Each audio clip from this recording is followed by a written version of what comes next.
friendship, dating, romance, heartbreak, and finding love again. Happiness. Welcome to Love Haven. Hello and welcome. This is Deb's Corner and my name is Wumi. Yes, we are back again and it's the 6th chapter of our novel, Help, I'm in Love with a Stripper. Okay, now in case you stumbled on this post, which of course makes me very happy, yay! I say welcome to you. At Deb's Corner, we share insightful and valuable content that resonates with anyone and everyone. Our slogan says, it's one community, countless voices with shared experience. This segment is called the Love Haven, and you can access the previous chapters of this novel on my channel. It's at Debs_Corner. As you watch, please hit the subscribe button, like this program, like this post, and please share this program. Alright, let's get right into it. Previously on Help, I'm in Love with a Stripper. He walks up the stairs to Ibukun's room and he almost passed out when he opened the door.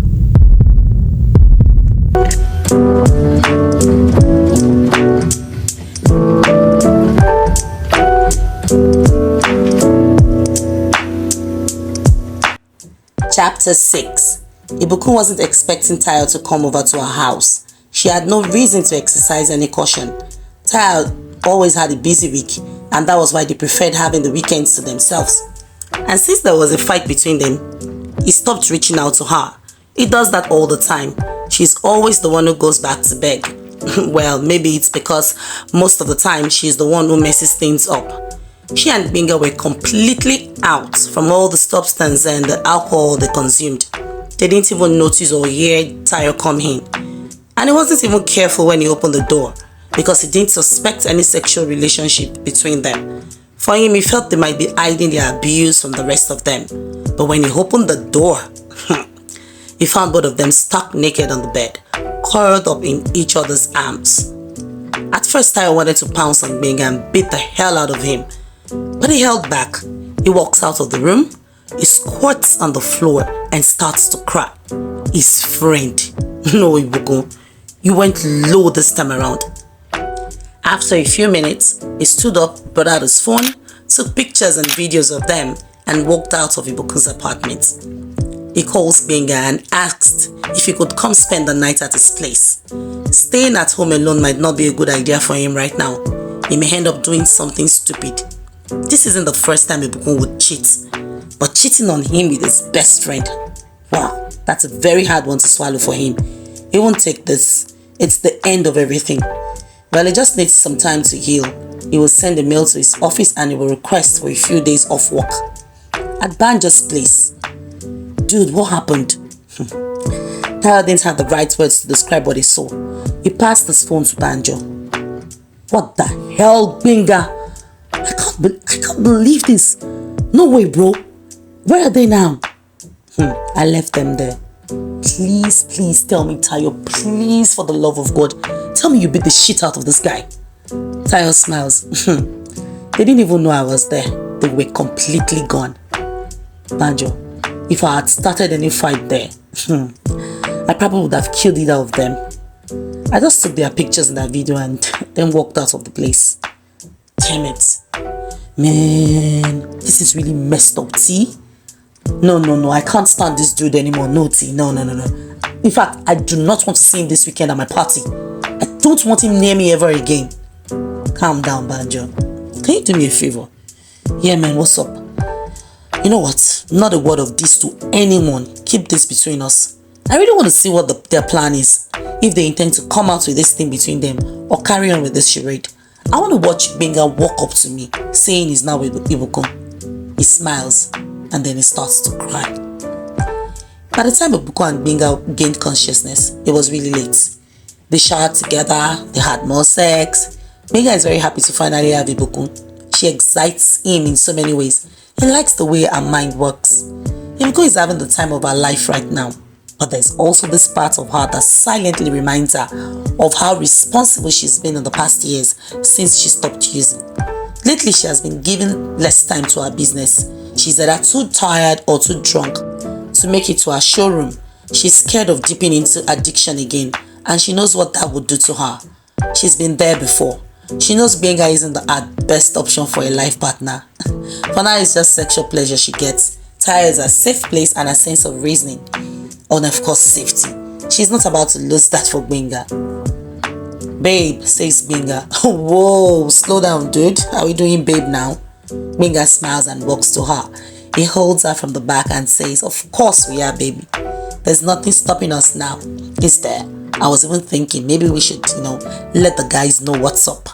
I really don't care what anyone thinks. Left to me, I would have told them already. But I know your breakup, happened just recently. And it will only make sense for you to wait. But babe, please don't make it too long. I can't do this anymore without you. Ibukun walks away from him and sits on the couch. Actually, Gbenga, about that, I didn't really break up with Tayo. Tayo and I always have this breaks. I'm going to sort things out with him soon. This thing between us should still remain a secret, okay? Ibukun, just tell me you're joking, huh? No, please. Tell me you're joking, Ibukun. No, I'm not. Why will I joke with that? For real, Ibukun. What the hell is wrong with you? So you feel you have the right to play with people's minds and emotion? What do you think you are? We had such a good time over this past weeks and you freaking want to go back to him. Wow, dude, really? Hey, please don't scream at me. I'm not your dude, okay? It is what it is, Gbenga. I never said to you I was leaving him for you. You're just such a bitch, says Gbenga. And you're an asshole. Leave my house this minute. Of course I will. And trust me, babe, I'm not like Tayo. If I walk out of here now, forget I ever existed. No, dude, you got it all wrong. I'm done with you for good, okay? Can't even find a reason to want you back. And she slams the door on him right after he walks out of the house. And then she screams, fool! Now she has to find a way to get her man back. Not tonight though. She needs to be sober. Come Saturday at Funke's party, she will make sure she does everything to get her man back.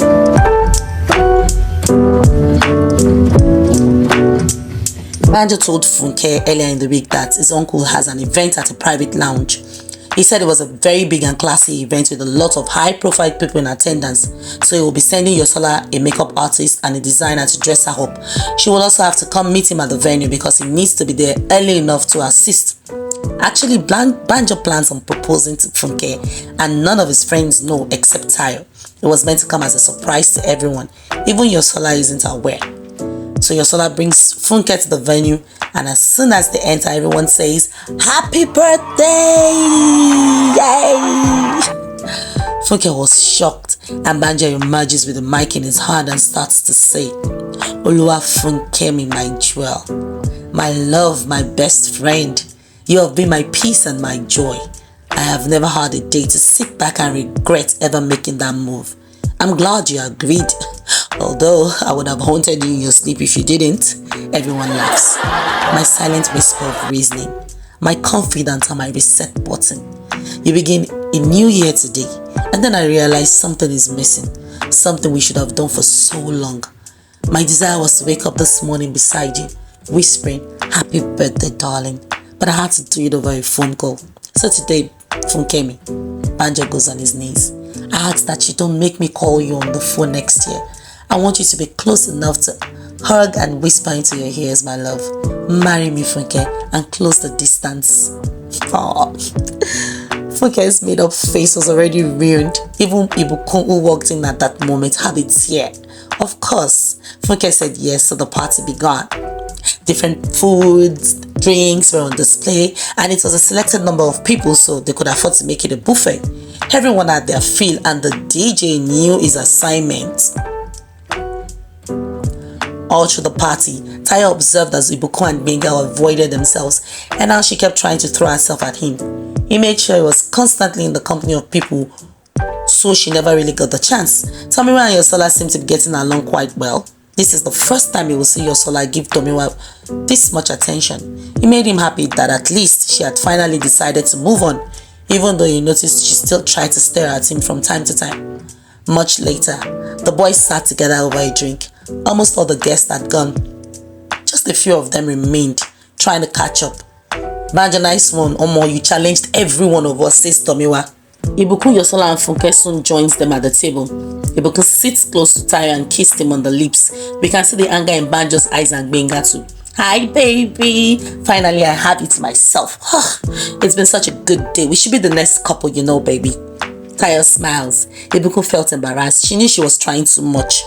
She hasn't even apologized for the last time and she's already asking that he propose. She could see the look on Gbenga's face, but she cares less. Of course, Ibukun. I swear, I thought it was going to be you guys, then Banjo.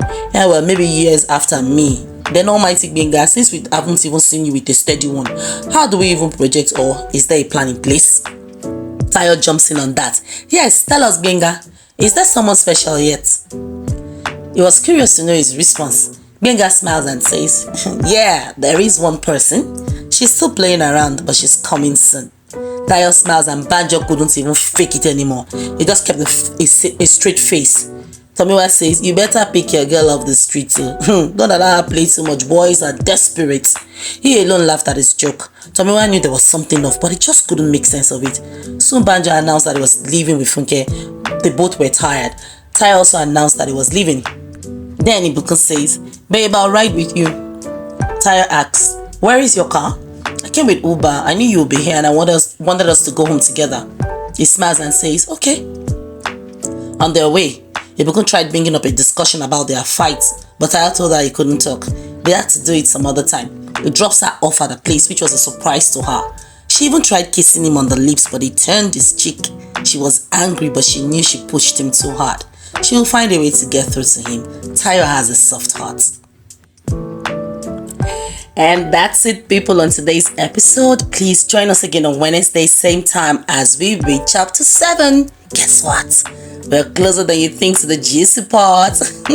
I know you've been waiting for that part. Don't worry. It's all in the next chapter, okay? Alright, please do not forget to hit the subscribe button.